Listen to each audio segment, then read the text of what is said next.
Hello guys, so welcome back. Today we shall be discussing another most important part in microbiology, that is Haemophilus influenzae, right? So we shall be discussing how many different strains of this H influenza are there.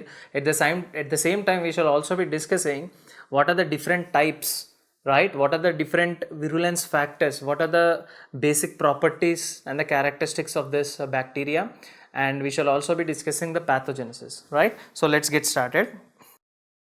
So first of all, we shall start on with the basic characteristics of the bacteria.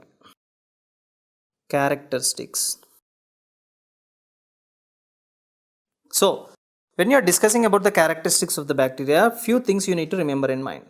What is the first characteristic, right? So what is the first characteristic which you need to think? Tell me guys, what is the first characteristic we have to discuss? We have to discuss whether it is a gram positive or a gram negative bacteria.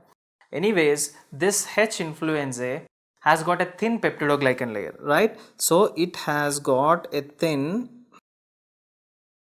peptidoglycan layer. So whenever you see any bacteria that is having a thin peptidoglycan layer, it is called as gram negative bacteria. If a bacteria is having a thick peptidoglycan layer, you call it as a gram positive bacteria. So this bacteria has got a thin peptidoglycan layer, so I call this bacteria as a gram negative bacteria. Second important thing, what is the second important thing which you need to know here?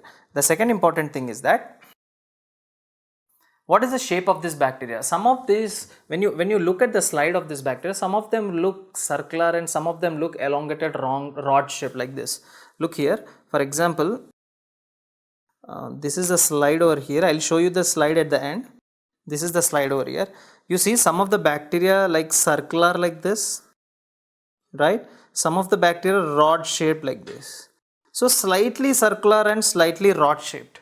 Okay, so I call this shape as coccobacilli. I call this shape as coccobacilli, right? So what is the third important characteristics?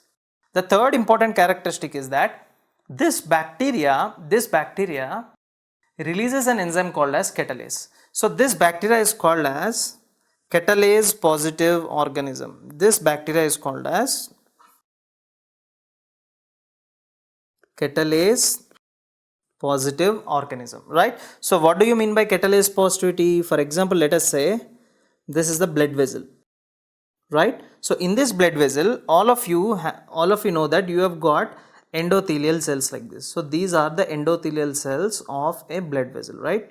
So within these endothelial cells, again I'm telling you, no matter even if it is getting late, you are all MBBS students, so you have to know each and every concept in much detail. Not only it will help you in microbiology, but also it will help you in the remaining subjects as well. So endothelial cells are lining the blood vessel, right? So for example, if there is a break of the endothelial cells, there is a damage of a tissue, let us say. There is, for example, I met with an accident and there is damage of some of the layers of my skin. So obviously the blood vessels or the blood capillaries also will be damaged, and you know the blood starts oozing out of this. Now, one important thing which you need to know is that you go to the hospital, you add hydrogen peroxide, right? So what hydrogen peroxide is going to happen? Tell me guys, what will happen to the hydrogen peroxide? So these organisms are called as catalase positive organisms. What do I mean by that? What do I mean by that is they convert H2O2, that is hydrogen peroxide, all the way into water plus half mole of oxygen. Okay, so what is H2O2 here? Hydrogen peroxide. What is water and half mole of oxygen? That is called as foam. So whenever guys, whenever let us say there is some type of injury to your skin, you add hydrogen peroxide and you see foam coming out of that. So foam is nothing but water and half mole of oxygen. So how is exactly foam coming? How is exactly foam coming is that if this is an endothelial cell, this complete thing is an endothelial cell.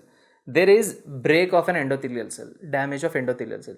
When there is damage of the blood vessel, I mean the damage of the endothelial cell, from within the endothelial cell, an enzyme called catalase will be released. And that catalase will convert hydrogen peroxide into water and half mole of oxygen. Now, why I have drawn this blood vessel picture?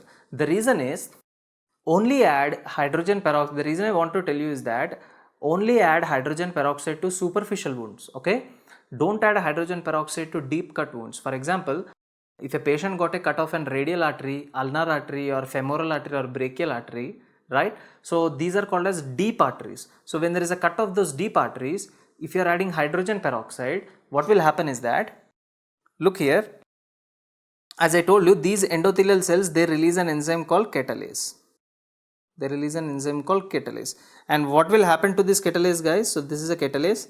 Catalase will convert hydrogen peroxide to water and oxygen. So you see a lot of oxygen molecules within the blood vessel.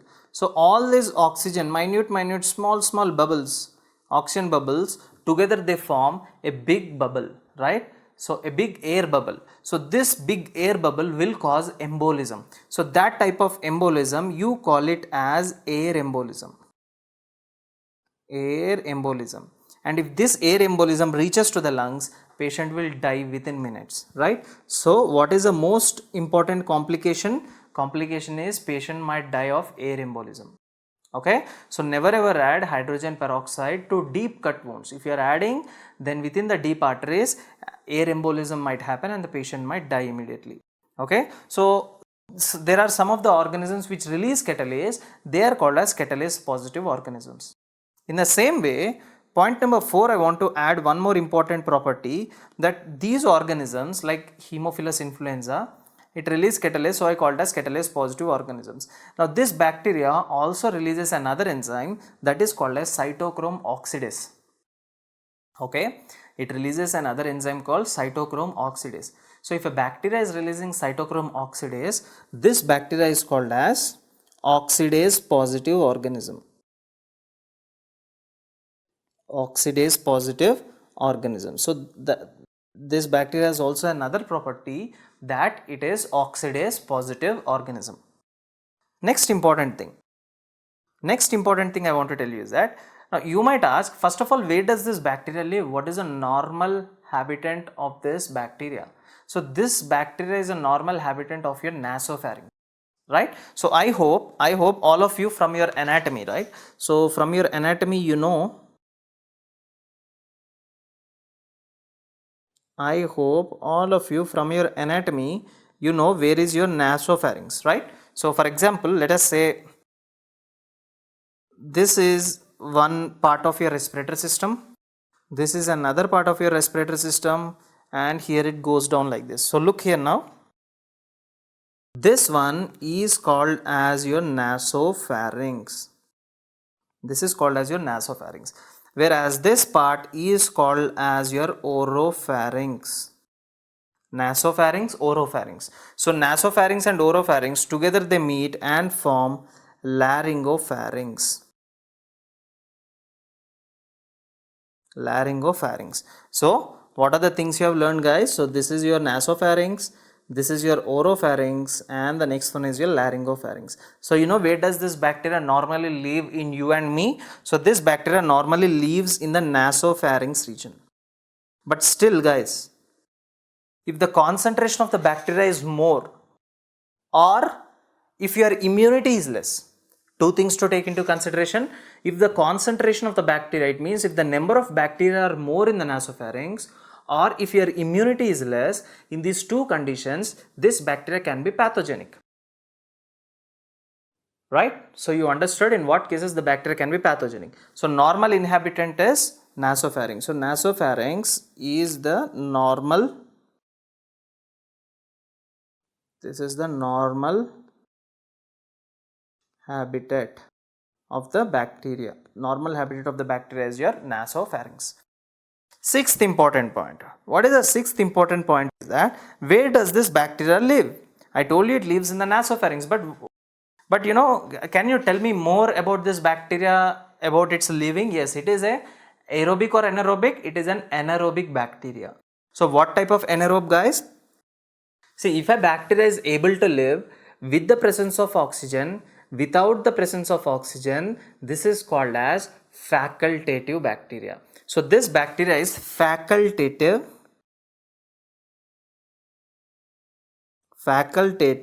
anaerobe. This is a facultative anaerobic bacteria. It means it can live in the absence of oxygen, at the same time it can live in the presence of oxygen. Next important thing, this bacteria do not have any kind of cilia or flagella. So when it does not have any kind of cilia or flagella, can I call this as a non-flagellated and non-ciliated bacteria? Yes, it is a non-flagellated and non-ciliated bacteria. So if a bacteria is not having any kind of flagella or cilia, do you think the bacteria can be motile or non-motile? The bacteria is non-motile. So this bacteria is non-motile bacteria. So this bacteria is non-motile bacteria. Next important thing is regarding these strains. So Haemophilus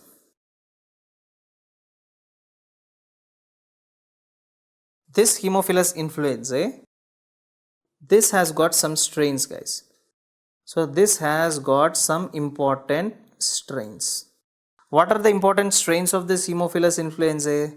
Look here, let me draw a simple picture, right? So let us say this is a bacteria over here, just a simple representation of a bacteria, right? Now surrounding this bacteria, you see I have got some layer surrounding it. Surrounding this bacteria I have got a layer. Now on the other hand, also I have got the same bacteria, but surrounding this bacteria I do not have any kind of layer. Now what is the difference between this bacteria and the second bacteria? Now what is the difference is that this bacteria is having a capsule around it. What I have drawn here is capsule. So this part is called as the capsule of the bacteria. So can I tell this bacteria is encapsulated? Encapsulated bacteria. So what type of bacteria is this, guys? This is an encapsulated bacteria. Second thing is that the next bacteria here, does it have any kind of capsule? No. So it is an unencapsulated bacteria. Unencapsulated bacteria. Fine. Why are you telling this? Why am I telling this is, first thing, it is very important for your exams, and second thing is that the difference between capsulated and encapsulated is that, for example, if this bacteria is having a capsule, right, and the specialty of this capsule is that each capsule has got a specific type of antigen. What do I mean by that? Look here, what do I mean by that is, for example, this is one bacteria, the same H. influenza bacteria.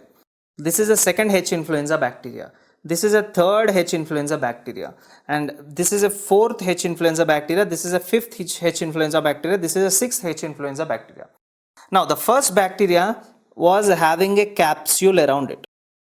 Okay. The second bacteria is also having a capsule around it. The third bacteria is also having a next capsule around it. The fourth bacteria is also having a capsule around it. In the same way, the fifth and the sixth bacteria has also got its own capsules.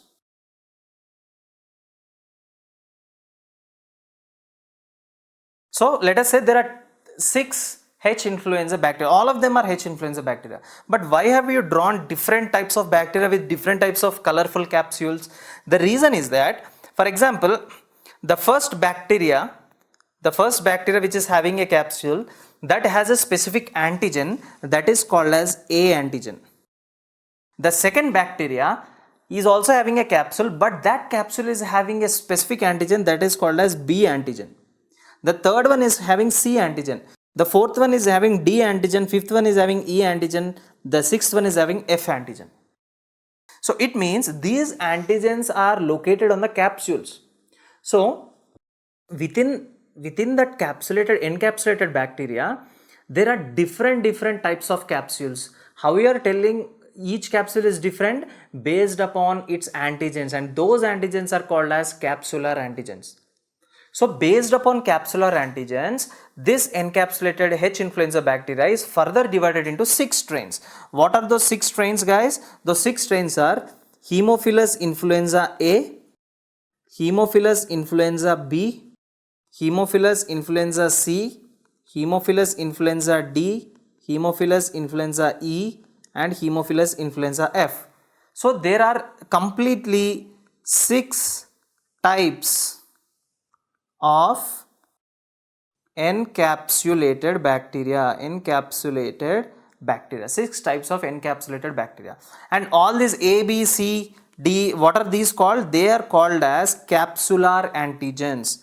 They are called as capsular antigens. How many capsular antigens are there, guys? How many? Completely they are 6 in number. Now this is the most important thing which you need to keep in mind.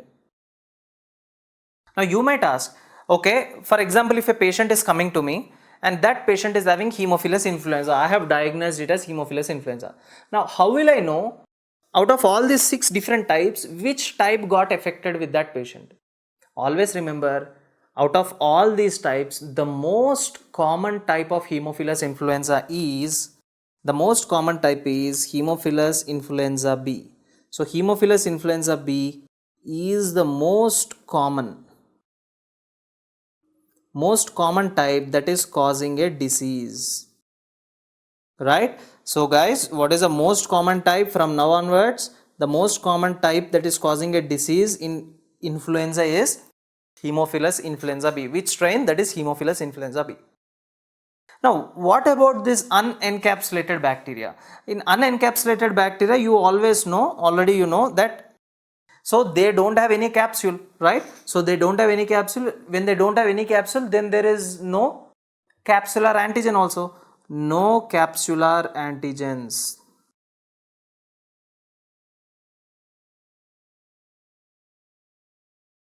So this bacteria is not having any kind of capsular antigens. Okay. Now you might ask, okay, if it is not having any capsular antigen, I think unencapsulated bacteria is less dangerous. No, both of them are equally dangerous. Encapsulated, the dangerous one is Haemophilus influenza type B, but in unencapsulated, this unencapsulated strain is also very, very dangerous. Okay, it is also very, very dangerous. Now, can you tell me the other name for encapsulated bacteria? The other name for encapsulated bacteria, let me write it here itself. The other name for encapsulated bacteria, this is called as typable bacteria. Typable bacteria. Then can you tell me the other name for unencapsulated bacteria? Yes, it is non-typable bacteria. One is called as typable bacteria, the other one is called as a non-typable bacteria. Right? Now, regarding the strains, these are the two things you have to know, guys. Now, regarding the transmission, how do you think this bacteria is getting transmitted to you? Obviously, all of you know, there is no need to explain it. Regarding the transmission, you might have the answer by now itself. Regarding the transmission of this bacteria, you might have the answer now itself, that this is most commonly present in your nasopharynx. So how is it transmitted? Through feces? No. How is it transmitted? It is transmitted through the respiratory droplets, obviously. So this bacteria is transmitted by respiratory droplets. The mode of transmission is through respiratory droplet, right? So if I wanted to grow this bacteria, I wanted to look at the structure of the bacteria so badly. So if you wanted to look at the structure of the bacteria, first of all, you need to grow this bacteria, right? So how do I grow? I mean, how do I culture this bacteria? How do you culture this bacteria? How do you culture this bacteria is that, guys, basically, if this bacteria has got its own wish, you know what is it? If this bacteria has to grow, you have to provide, see, for example, if someone has to work, you have to provide him with good food, good sleep, right, a room, an accommodation, and all of these requirements are needed. So at the same time, if you want this bacteria to grow, even bacteria needs some good food. So you know what is that thing in which the bacteria can grow very well? What is that thing which the bacteria needs? The growth factor, you know what is that? That is nothing but called as factor 10. Factor 10. The other name for factor 10 is hemin. In the same way, there is another factor called as factor 5, and that is called as NAD plus. All of you know what is NAD plus, right? Nicotinamide adenine dinucleotide. So from your biochemistry, you've already known it. NADH plus, NAD plus, FAD plus, right? So NAD plus is nicotinamide adenine dinucleotide. So this bacteria basically needs these two things. So if you are providing these two things, then the bacteria can be cultured very easily. Now I have to find such medium where these two things are located. These two things are located on a culture medium that is called as chocolate agar. Chocolate agar. So chocolate agar is a culture medium where I find factor 10 and factor 5. So on this chocolate agar, the bacteria grows like this, grows nicely. Okay. Okay, fine. So you told me to culture this bacteria, and finally I went in search of chocolate agar, but I did not find chocolate agar anywhere. So can you suggest me another way? How can I culture this bacteria? Yes. You should at least, if you're not providing factor 10, if you're not providing factor 5, both of them, at least you have to provide one out of both. At least you have to provide factor 5 so that it can grow very well, right? So at least I am providing the bacteria factor 5. And where do I find this factor 5, guys? I find this factor 5 in blood agar. Blood agar containing sheep RBC, that is sheep blood, right? So the question goes like this. Question number 1. Where do you culture this bacteria? I culture this bacteria in two mediums. One is called chocolate agar and one is called as blood agar. Question number 2. Why do you culture the bacteria in chocolate agar? The answer is I culture the bacteria in chocolate agar because the bacteria needs factor 5 and factor 10. Chocolate agar has got factor 5 and factor 10. That is the reason why the bacteria grows very well on chocolate agar. At the same time on blood agar because it has got factor 5. So these two things are enough, right?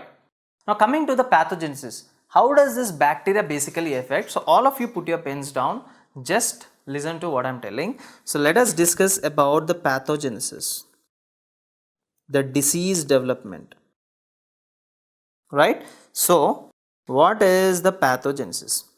Coming to the pathogenesis, let me draw a picture. Give me a minute, guys. So let me draw a picture and explain you how does the disease basically progress, okay?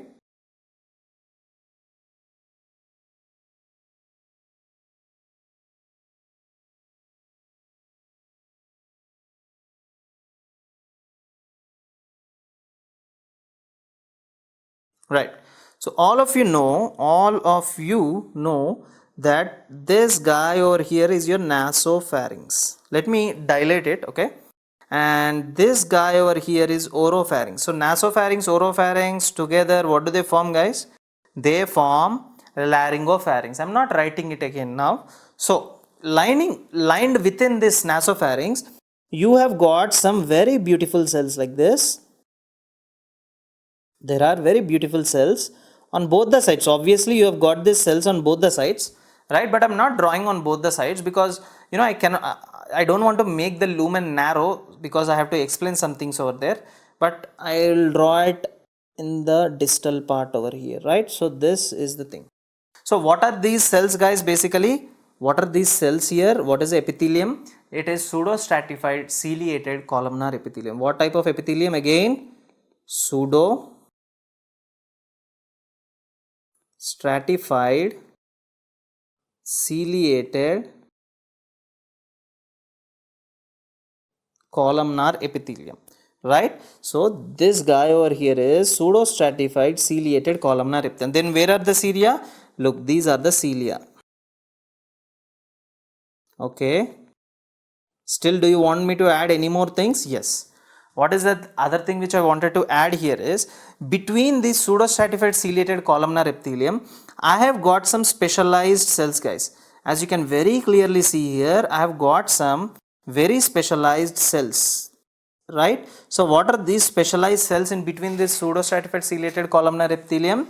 These specialized cells are called as goblet cells, right? All of you know what is the function of goblet cells. Goblet cells release mucus. Goblet cells release mucus.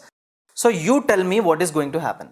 Normally, whenever a bacteria, if it enters into your respiratory tract, forget about Haemophilus influenza. Let us discuss about some random bacteria which is entering into your upper respiratory tract. So this bacteria is here right now. Let us say 2 of them, right? Now what is going to happen is that not only bacteria, guys, see, whenever you are exposed to some type of any kind of dust, right, any kind of dust, if you are exposed to any kind of dust, the irritant receptors in your nasopharynx, they get irritated and suddenly you will have a sneezing, coughing reflex, right? So with the help of that pressure, all that bacteria, whatever is there, with the help of the mucus, it is getting expectorated outside from your nasopharynx or from your oropharynx with the help of a sputum. What is happening is, whenever the bacteria comes here, this bacteria irritates the cilia, and cilia in turn irritates all these cells, the epithelium as well as the goblet cells. Now goblet cells will take a chance, and what goblet cells will do is, goblet cells will start releasing mucus. You see, a lot of mucus is getting released, and this bacteria trapped within the mucus. Okay, now the cilia, they start to move like this. So when the cilia are starting to move, center there is bacteria. Now the cilia is throwing the bacteria will move here. Again the cilia slashes the bacteria will move here.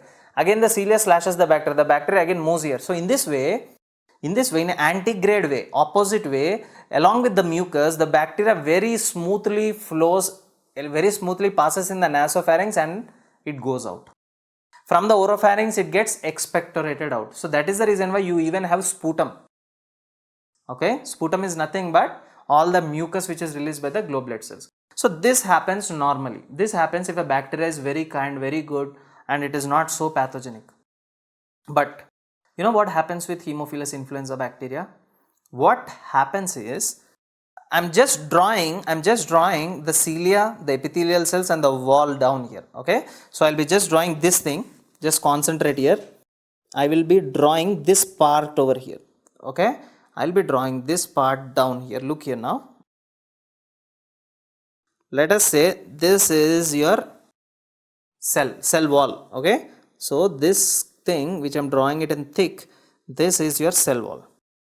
Now what is the color of the cell which I drew? Pink, right? So this is your pink cell, let us say.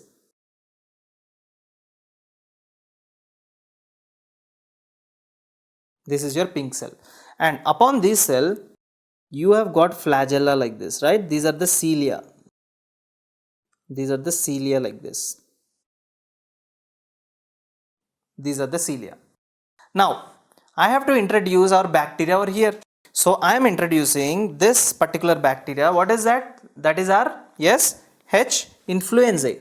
So let us say this is my H. influenza bacteria which has come here.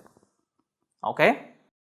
All of you know, surrounding this bacteria you have got what? What is this thing surrounding this bacteria, guys? You have got a capsule. So it is called as an encapsulated bacteria. So you call this as an encapsulated bacteria. Now, if you very closely look into the bacteria, guys, you have got some very important things in the bacteria. First thing, what is the first thing is that when the bacteria comes here, the cilia will trap the bacteria. Obviously, the mucus will be released. And cilia will be trapped within the mucus. And as the cilia are moving, the bacteria goes up and it exits out of your body. But what this clever bacteria does is that within this bacteria, guys, there are some specialized structures like this. Look here. Within this bacteria, there are some specialized structures, and these specialized structures, you know what do? The moment they enter into the nasopharynx, with the help of these specialized structures, they catch the cilia like this. They catch the cilia, and these bacteria do not make the cilia to move. They catch the cilia so tightly that the cilia, can't even move. So when the cilia are not moving, can the bacteria go away? Can the bacteria be expectorated out? No. So it is restricting the motility of the cilia. Okay? It is restricting the motility of the cilia. So when it is restricting the motility of the cilia, Tell me guys, normally here with the help of the pseudostratified ciliated columnar epithelium and with the help of the globulate cells releasing mucus, with the help of both of this, can anyone tell what is happening here? What is happening is there is clearance. What type of clearance you call it as? You call it as, you should call this as nasociliary clearance.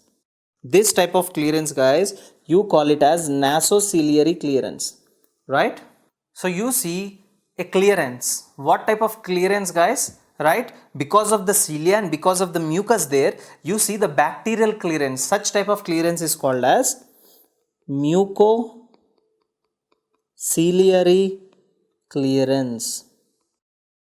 You call this particular clearance as mucociliary clearance, right? This type of clearance is called as mucociliary clearance. But if I am restricting the movement of cilia, do you find mucociliary clearance? No. When there is no movement of cilia, how do you think the entire mucus along with the bacteria gets cleared off? It cannot be cleared off. So because of this structures, the mucociliary clearance is inhibited. So what does these structures named as guys? What is the basic name of these structures? Yeah, the name of these structures is lipo-oligosaccharide. These are called as lipo-oligosaccharide, right? So now you will tell me what is the function of lipo-oligosaccharide. Lipo-oligosaccharide will inhibit what? It will inhibit mucociliary clearance.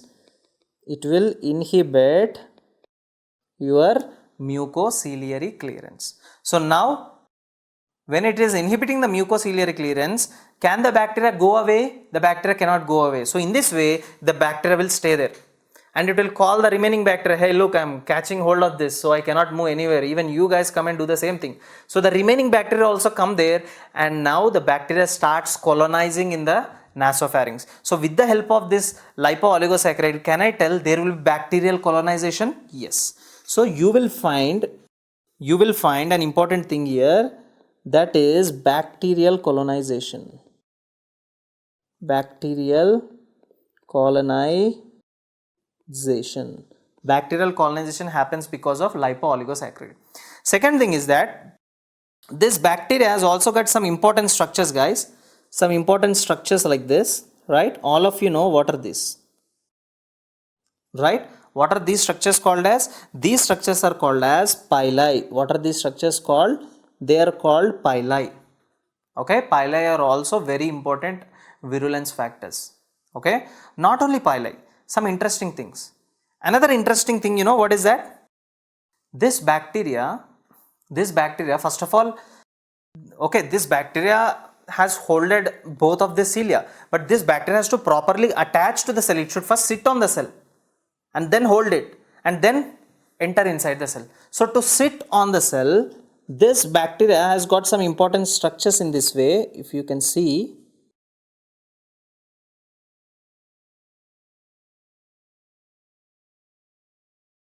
you see two legs here. With the help of these two legs, this bacteria is holding to the cell. With the help of these two legs, this bacteria is holding to the cell.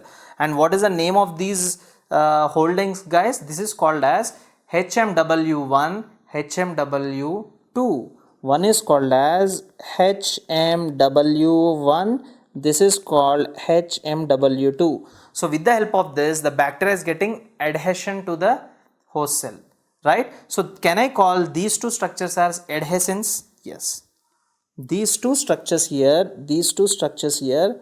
they are called as, these two structures here are called as adhesin molecules or adhesin protein, right? Instead of calling it as adhesin molecules, let us call them as adhesin proteins. So these two structures here are called as adhesion proteins. So finally the bacteria holded the cell. Now When all this process is happening, guys, the bacteria came there with the help of lipo-oligosaccharide, it holded the cilia with the help of HMW1, HMW2, it got adhesion to the epithelial cells there. So when all this process is happening, don't you think when all this process is happening, the macrophage, don't you think the macrophage will come and attack? Obviously the macrophage will come and attack. But what is the capsule for? In all the microbiology lectures, wherever I spoke about the capsule, I told you the most important function of a capsule is that capsule helps the bacteria or prevents from phagocytosis. So this is the capsule. This capsule prevents phagocytosis. What does this capsule do, guys? This capsule prevents an important event that is called phagocytosis. Capsule prevents phagocytosis.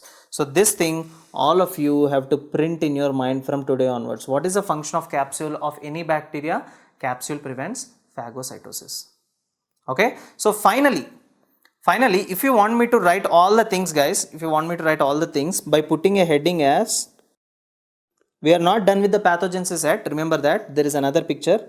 Virulence factors. If you want me to write what are the different types of virulence factors this bacteria is basically having, tell me, what is the first virulence factor?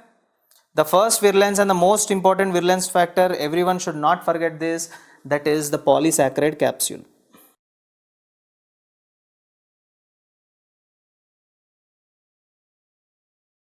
Polysaccharide capsule. Tell me the next virulence factor with the help of which the bacteria attached. The next virulence factor is adhesion proteins. Adhesion proteins. So within these adhesion proteins, what are the different types of adhesion proteins? One is called HMW1, another one is called HMW2. Okay. Tell me the third important virulence factors. The third important virulence factor is, let me see. So we are done with adhesion proteins, we are done with the lipopolysaccharide capsule. Pili are also third important virulence factors. Pili. What is the fourth? Fourth, with which it made the cilia not to move, that is lipo-oligosaccharide, not lipopolysaccharide. Okay, it is lipo-oligosaccharide. So far these are the virulence factors which we have discussed, guys. Now what happens when the bacteria enters inside? Let us say the bacteria entered inside the cell. So let us say this is a bacteria which has entered inside the cell. So this is your bacteria. Now keep in mind one thing, guys. Whenever a bacteria, either if it enters into your bloodstream or if it enters into your cells or whatever it might be, guys, immediately the first barrier in your body, that is IgA immunoglobulin comes. Now you might ask, if a bacteria is entering here, will IgA come? No. Mainly IgA is located in the nasopharynx. Now you might ask, if there is a cut here and if the bacteria is growing, will IgA be here? No. IgA is mainly located in the nasopharynx. So all of you know that is the first mucosal barrier, right? So if a bacteria is there in the nasopharynx, the first barrier, the first immunoglobulin that has to come and protect you is that it is IgA. So the moment bacteria enters into the nasopharyngeal epithelial cells, that is the ciliated columnar epithelial cells, IgA comes here. You know what is the funny thing about IgA? So IgA molecules, they come here. Many IgA molecules. IgA has a property of opsonization. What do you mean by opsonization? Is for example, if this is a complete room, this is a complete closed room, right? So it is completely dark and there is 100 meters far there is a police standing over there. Side to me there is a thief, right? Now police has to shoot either one of them, right? He has to shoot the thief basically. So the police can't see where is the thief. So what will I do? What will I do is I can't even tell my thief is here in this way, because you don't know which way, left or right. So what I basically do is that I put a radium tag on the thief. When I put a radium tag on the thief is very very well visible to the police and he can immediately shoot. So what are these IgA molecules doing is that these IgA molecules are putting a tag on the bacteria. When they put a tag on the bacteria, the neutrophils, they can very clearly look at that bacteria and come, grab it and attack. And phagocytose it and attack them, break it down. Okay, so these IgA molecules are putting a tag. So this, by putting a tag, these IgA molecules are making the bacteria visible to the neutrophils. So this entire process, guys, this entire process that your IgA molecule is doing, this entire process that your IgA molecule is doing, guys, this is called as opsonization. Opsonization. This process is called as opsonization, and the tag which the bacteria is putting, for me it is a radium tag, but for that bacteria, for that IgA which is putting a tag on the bacteria, that tag is called as opsonin. So in a process of opsonization, you add specific molecules called as opsonins.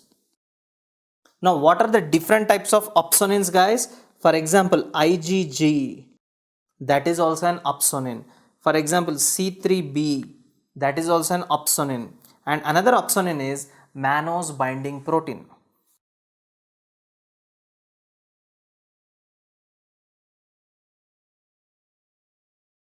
Another opsonin is mannose binding protein. So what are the different types of opsonins we have?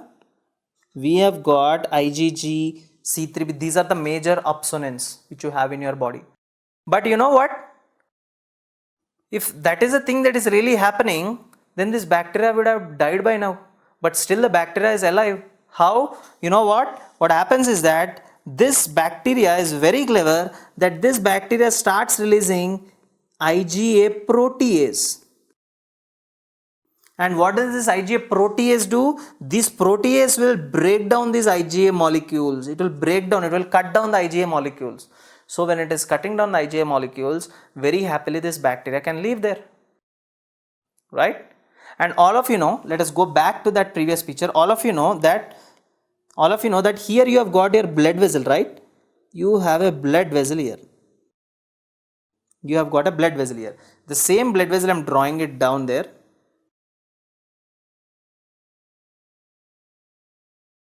So this is the blood vessel. Now this bacteria can jump into the blood vessel, right? And this bacteria can divide here very well, very nicely. This bacteria can divide here. So this process where the bacteria entering into the blood vessel and dividing, this process is called as bacterial division, and the bacteria located within the blood vessel you called as bacteremia. You call it as bacteremia. So can I tell the patient is gonna have bacteremia, right? Yes, right. So let me continue with the virulence factors. The fifth virulence factor which has been recently added, guys, what is that? It is your IgA protease. IgA protease. So all these are the virulence factors. All of you have to know it, guys, at any cost. Very, very important for your exams. So okay, fine. You discussed how the bacteria entered into the body, but you did not discuss what diseases is it causing. You know what diseases is it causing? I have to draw another picture for that. Look here.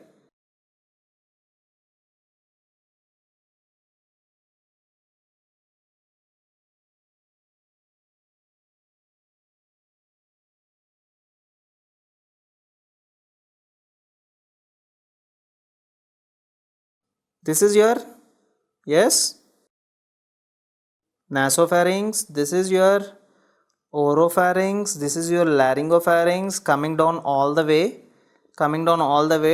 dividing into two. And what are these, guys? These are your lungs. These are your beautiful lungs. Now all of you know one thing, all of you know very well one thing, that this is my external ear. If I start drilling inside like this, exactly here I will have my middle ear, right? All of you understood? Look here, look at this picture.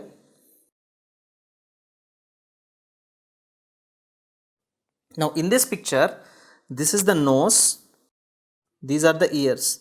Now I am taking this picture, I have drawn this picture, I am looking at this skull from the top. From the top, if you put a camera, you will have a nose in front, ears on the lateral side. So this is the same picture. Now exactly here guys, what do you have to know? See, this thing is called as your external auditory meatus. External auditory meatus. After that you have got your middle ear. After that you have got your inner ear like this, from outside to inside. Right? Where is your middle ear located? Exactly opposite to your nose. So exactly opposite to my nose, somewhere here, I have got my middle ear like this. And all of you know that middle ear is like a box, right? Middle ear is like a box. It is having 6 walls, right? You will learn that in anatomy anyways. So this is a middle ear.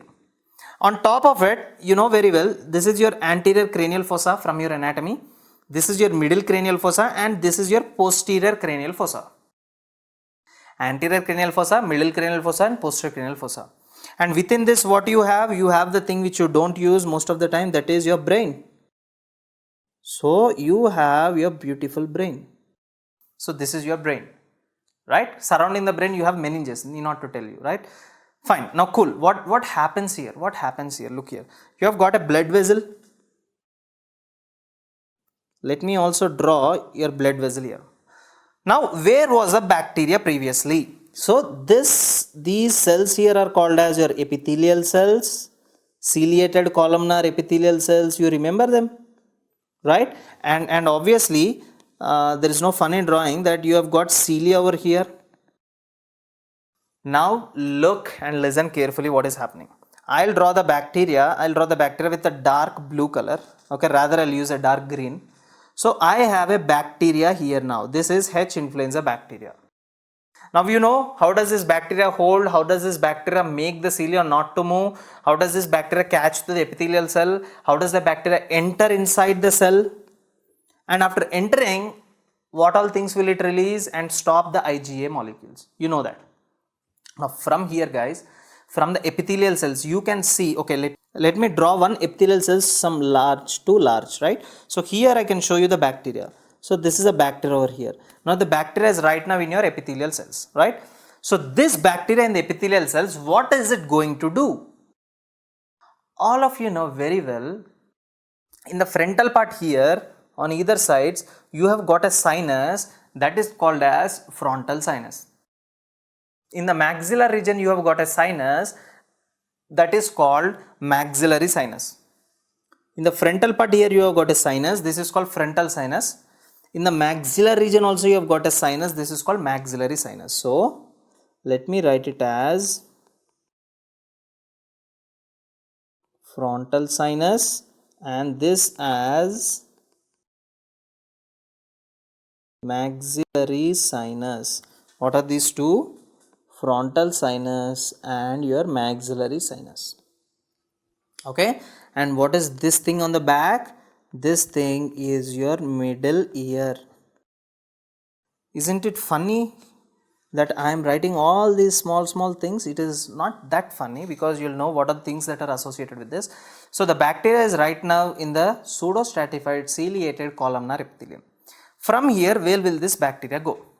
From here, before entering into the blood, okay, before entering into the blood, the bacteria from here can enter into the middle ear. Now you can ask me, am I a joke to you listening to your class? You are telling me that from the nasopharynx, bacteria is entering into the middle ear. Do you think the bacteria will jump from the nasopharynx into the middle ear?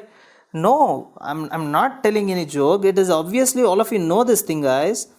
Know this thing very clearly, that connecting your middle ear to your nasopharynx, you have got a slender tube, right? Let me use another color. Connecting from the nasopharynx to the middle ear, you have got a slender tube and that is called as your eustachian tube. So this tube over here, this is called as your eustachian tube. Eustachian tube. All of you know what is eustachian tube. So this bacteria, look here now very carefully. This bacteria will enter into the eustachian tube. Now after entering into the eustachian tube, this bacteria will now enter into the middle ear. Now this bacteria in the middle ear causing the infection of the middle ear. How is this bacteria spreading into the middle ear? Through the eustachian tube. Once it enters into the middle ear, it will cause inflammation of middle ear, and that inflammation, guys, you call it as otitis media. Media means middle ear, right? So it will cause an inflammation called otitis media. That inflammation which is caused is called as otitis media. Point number 1. The second disease that is associated, look here, this bacteria can even enter into, this bacteria can very easily enter into your frontal sinus. This bacteria can very easily enter into your maxillary sinus. Now, right now this bacteria is in the frontal sinus and maxillary sinus. It can cause sinusitis like frontal sinusitis, maxillary sinusitis, right? So can I write that thing? Can I make a note that this bacteria is going to cause what? It is going to cause sinusitis. This bacteria, it is going to cause sinusitis. So otitis media is point number 1, sinusitis is point number 2. After that, look here, this bacteria is here in the respiratory epithelium, right? Don't you think this bacteria will slide down into the trachea bronchi? Obviously. So this bacteria very easily passes down in this way, okay? So this bacteria very easily passes down into the bronchi and cause bronchitis. At the same time, this bacteria can even enter into the lungs and cause pneumonia. It will inflame your entire bronchus. See, look here, let me draw this. This is inflammation sign. This is a sign of inflammation. Don't think it is a cilia. So this is an inflammation sign. This is not a cilia. Don't get confused. So this is how I represent inflammation. So the bacteria enters into the bronchi causing bronchitis. It will enter into the lungs causing pneumonia. So overall, can I tell that the patient is having bronchopneumonia? Bronchopneumonia. So this poor guy is also having bronchopneumonia, right? So can I make it as point number 3, bronchopneumonia, right? Another important thing, this bacteria can even enter into your blood vessel. This bacteria enters into your blood vessel, it divides in the blood vessel. Now look very, very carefully. You know, there is blood supply even to your brain, right? So don't you think this bacteria can very easily take a turn like this and enter into your brain, right? So right now this bacteria is in your brain. First of all, it has to cross your meninges and then enter into your brain. So don't you think that this patient gonna have a condition called as meningitis? Yes, this patient is gonna have meningitis, a condition called as meningitis, where there will be inflammation of brain tunics or brain membranes. So he is going to have meningitis. Still, what else can I discuss? Yes, as this bacteria entered into the bloodstream, now look what is going to happen. Let me elongate this artery, okay? This artery over here, this is coming all the way like this. This is taking a turn like this, right? And this artery right now is supplying your, what is this, guys? What is this structure which I am drawing? Yes, this artery is even supplying your joints, okay? So this bacteria can even enter into your joints causing arthritis. What type of arthritis, guys? That is called as septic arthritis. It can even cause septic arthritis in a patient. Septic arthritis. Okay, you understood now? So what are the things which we discussed, guys? Tell me just a rough outline of what are the things which we discussed. We discussed that patient will have otitis media. We also discussed patient gonna have sinusitis. We also discussed patient gonna have, let us say, bronchopneumonia.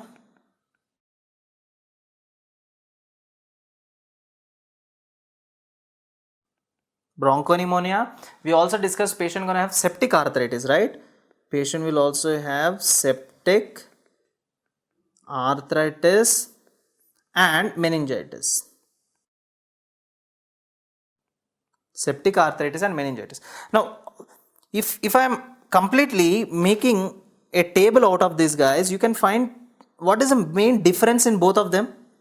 Can anyone rule out the difference in both of them? The difference is that septic arthritis and meningitis occurred when the bacteria entered into the bloodstream. So can I call that these both come under what type of spread? Can I call these both come under homogeneous spread, or also called as disseminated spread, right? So both of them come under disseminated spread. What do you mean by disseminated spread? Spread through the blood is called as disseminated spread. If a bacteria spreads through the blood system, this is called disseminated spread. For example, if a bacteria is spreading directly from the nasopharynx to the sinus, to the middle ear, to the lungs and all, this is called as contagious spread. This is called as contagious spread. Now you might ask me, you might get a doubt. In the starting you told me that there are two groups of strains. One group of strain is called as encapsulated and the other group of strain is called as non-encapsulated. Can you tell me, is that concept applicable here? Yes. You know, contagious spread, through the contagious spread leading to otitis media, sinusitis and bronchopneumonia. You know what type of bacteria causes this contagious spread and causing all these three conditions? You know what is that bacteria? That bacteria is unencapsulated strains. Unencapsulated bacteria. All these unencapsulated bacterial strains, they transmit contagiously and cause otitis media, sinusitis and bronchopneumonia. But whereas guys, disseminated spread is caused by encapsulated bacteria. Encapsulated bacteria, they spread through the blood and cause septic arthritis and meningitis. Okay. So whenever you see a patient of meningitis, what do you need to think? What are the things which you find whenever you see a patient of meningitis? First thing guys, whatever symptoms I'm writing in meningitis, this is applicable everywhere, even in your medicine, even in your surgery, even in your physiology, microbiology, everywhere these are the only symptoms you have to learn. Patient will have headache, nausea, vomiting. Every medical student, the first three favorite complaints are headache, nausea, vomiting. Headache, nausea and vomiting. Apart from this, there are two important signs guys of meningitis. What is that? Kernig sign. Another one is Burzynski sign. Burzynski sign. These are the two signs of meningitis. Okay. So whenever a patient is suffering from meningitis, what is the basic treatment you give guys? Before giving the treatment, when a patient is coming to you with these signs, the first thing, what do you check? You check for cerebrospinal fluid. So you do lumbar puncture. You do a lumbar puncture. After lumbar puncture, I will find that the patient is having meningitis because of H. influenzae. Then I start giving this patient a particular drug that is called as cefotaxime.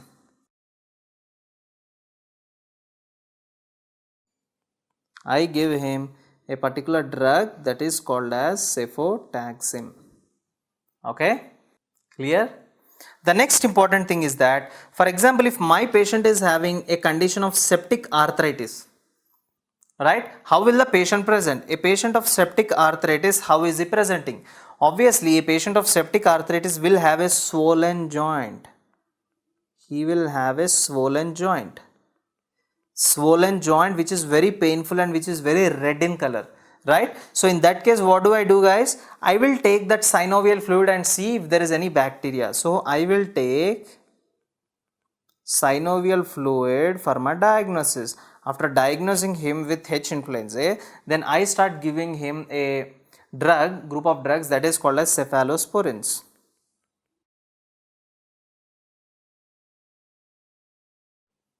Cephalosporin.